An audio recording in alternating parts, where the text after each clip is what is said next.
Hi and welcome back. In today's video, I'm gonna guide you that how you can stop others from reusing your content on TikTok. So let's start our video.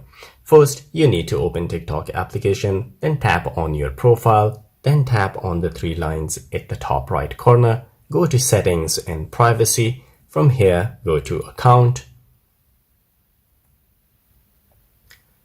And from this menu, you need to go to privacy. Here, you need to scroll a bit where you will find the option reuse of content. You need to tap on that. And here, as you can see, allow reuse of content from, and you set it to everyone. It will be by default maybe.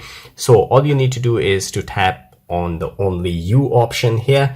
And from now on, nobody can reuse your content on TikTok. So guys, this is how you can stop others to reuse your content on TikTok. If you liked the video, don't forget to subscribe. I will see you in the next video. Till then, take care.